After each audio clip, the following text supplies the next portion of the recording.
दोस्तों, हिमखोज dictionary vocabulary series में आप सबका स्वागत है।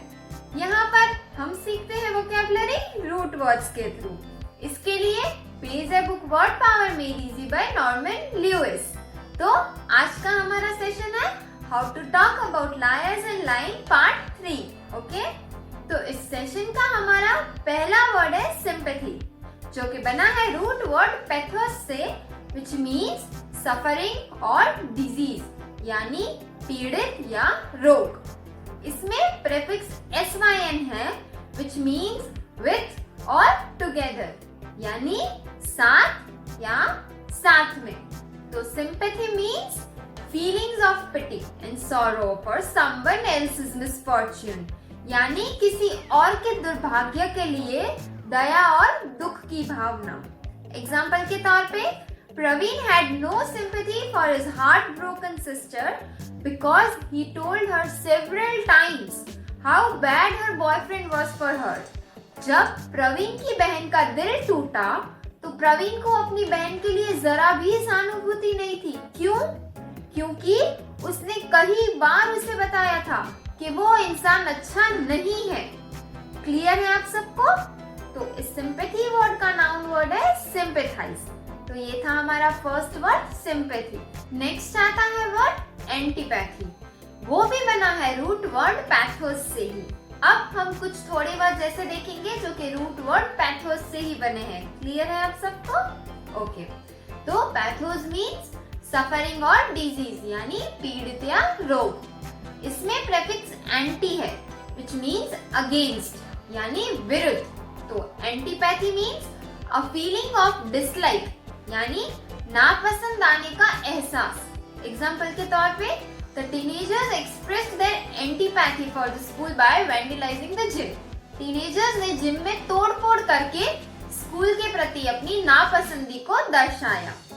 इस वर्ड का एडजेक्टिव वर्ड बनता है एंटीपैथेटिक। रूट वर्ड से ही बनता है। अब अगला वर्ड है एपैथेटिक। इसमें नेगेटिव प्रीफिक्स ए है। तो एपैथेटिक मीन्स शोइंग और फीलिंग नो इंटरेस्ट, एंथुसियाज्म और कंसर्न यानी कि कोई दिलचस्पी, उत्साह या चिंता नहीं दिखाना या महसूस करना। क्लियर है आप सबको? एक एग्जांपल के साथ समझेंगे इस वर्ड को। Because Jen was apathetic about completing her school work, she did not graduate on time. क्योंकि जैन शिक्षा पूरी करने के बारे में उदासीन थी, इसीलिए उसका समय पर ग्रेजुएशन पूरा नहीं हुआ। पैथोस रूट वर्ड से ही बनता हमारा अगला वर्ड है एम्पैथी। इसमें प्रीफिक्स EM है which means within यानी भीतर। तो noun word empathy means identification with or understanding of the emotional state of another person यानी किसी अन्य व्यक्ति की भावनात्मक स्थिति के साथ की पहचान या समझ। एग्जाम्पल के तौर पे देखें तो किरण had a hard time forming healthy relationship because he lacks empathy for others यानी किरण के लिए संबंधों को बनाना कठिन है। क्यों?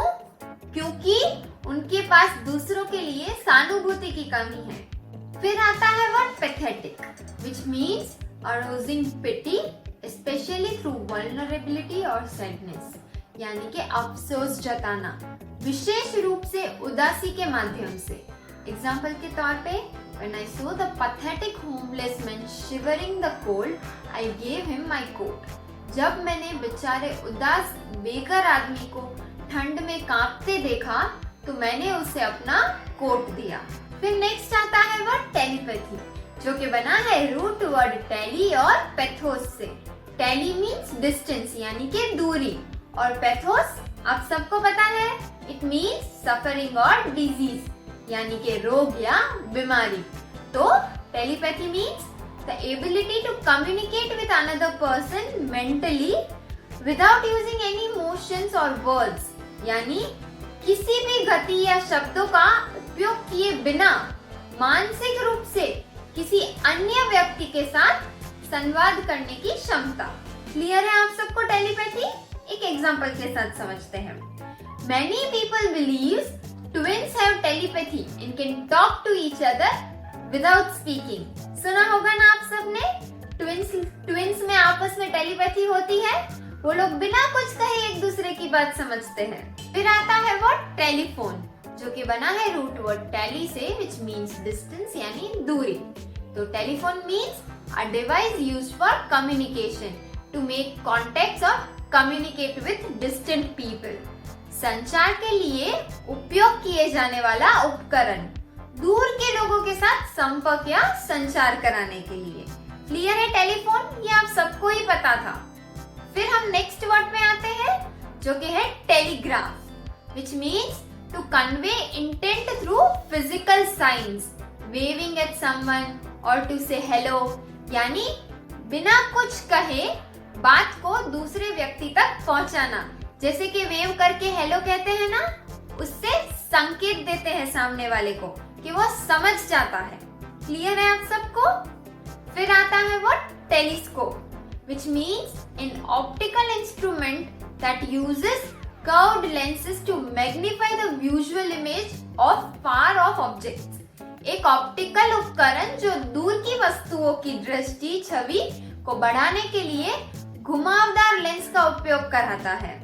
तो ये थे कुछ वर्ड्स जो कि रूट वर्ड टेली से बने थे। क्लियर है आप सबको? ओके, आगे बढ़ते हैं और जानते हैं कुछ वर्ड्स जो कि बने हैं रूट वर्ड क्रोनोस से, विच मीन्स टाइम यानी समय। सबसे पहले जानते हैं क्रॉनिक के बारे में। Chronic means appearing for a lengthy period of time, very serious और सीवियर, यानी जो लंबे समय तक दिखाई देता हो, जो कि बहुत गंभीर होता है, सीरियस होता है। इस वर्ड का नाउन वर्ड होगा क्रॉनिसिटी। एग्जाम्पल के साथ समझते हैं। There is a chronic shortage of water in this village. इस गांव में पानी की गंभीर समस्या है और वो भी काफी कमी है पानी की। ओके, क्लियर है आप सबको? आता है वर्ड एनाक्रोनिज्म। इसमें नेगेटिव प्रीफिक्स ए एन है। तो इस वर्ड का मीनिंग होता है something that doesn't fit its time period.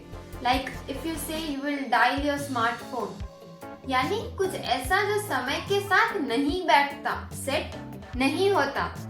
जैसे आजकल फिजिकल बुक्स को ई बुक्स ने रिप्लेस कर लिया है, तो यहाँ फिजिकल बुक्स एनाक्रोनिज्म हो गई। अब आता है वर्ड इनकॉन्ग्रुअस।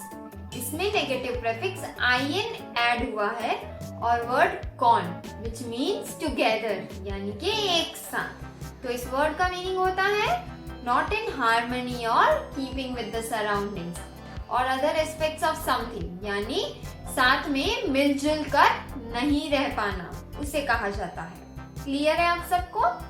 अगला वर्ड आता है क्रोनोलॉजी, जो कि बना है रूट वर्ड क्रोनोस से यानी टाइम और लोगोस से यानी साइंस और स्टडी। तो chronology means the time pattern in which something happens, मतलब के इवेंट्स या घटनाओं को टाइम यानी कि समय के साथ साथ यानी टाइम के ऑर्डर में करेंगे। जैसे कि 1990 में जन्म लिया, 1993 में स्कूल ज्वाइन किया, 2010 में ग्रेजुएशन पूरा हुआ, तो ये क्रोनोलॉजिकल ऑर्डर है। क्लियर है आप सबको क्रोनोलॉजी? अगला वर्ड आता है क्रोनोमीटर, जिसका रूट है क्रोनोस यानी time. Chronometer means an instrument designed to keep time with great accuracy, especially when it sea, यानी एक ऐसा घड़ी जो एकदम सटीक वक्त बताता है। ये मोस्टली मैरिनर्स यूज करते हैं, जिन्हें अपने जहाज पे ये बहुत काम आता है। ओके, क्लियर है आप सबको? अब अगला वर्ड जो क्रोनोस से बना है वो है सिंक्रोनाइज। इसमें प्रीफिक्स सिन यूज हुआ है which means together. तो synchronize means to cause two or more events to happen at exactly the same time, at the same rate or in the time coordinated way. यानी दो या दो से अधिक घटनाओं का एक ही समय में एक ही दर से या एक समय समावित तरीके से होना। वर्ड है जेनेटिक्स, जो कि बना है रूट वर्ड जेनेसिस से यानी बर्थ और origin. Genetics means the area of biology that focuses on the passing of genetic traits, यानी कि जीव विज्ञान का क्षेत्र जो आनुवंशिक लक्षणों के प्रेरित होने पर केंद्रित है। अगला वर्ड है जेनेटिसिस्ट, जो कि बना है रूट वर्ड जेनेसिस से ही। तो इस वर्ड का मीनिंग होता है a biologist who specialised in genetics.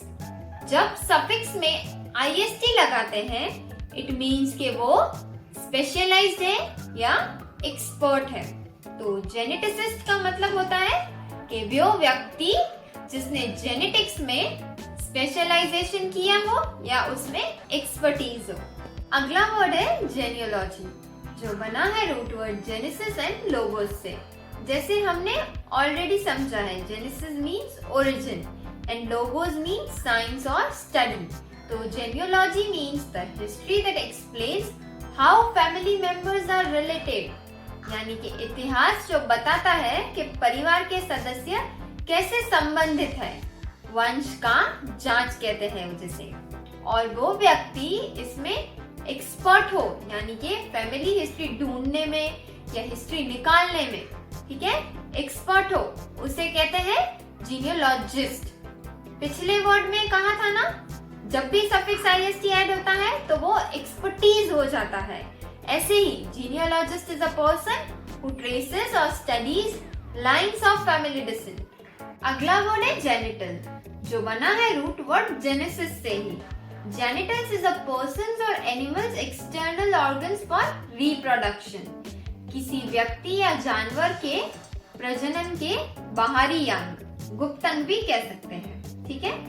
आखिरी वर्ड है hereditary, which means able to be inherited or passed from parents to their children, यानी माता पिता के द्वारा अपने बच्चों को विरासत में मिला हुआ या पारित किया जा सकता है। वैसे तो ये था हमारा आज का सेशन, और इसी टॉपिक के रिलेटेड पार्ट 1 और पार्ट 2 की लिंक डिस्क्रिप्शन में दी गई है, आप रेफर कर सकते हो।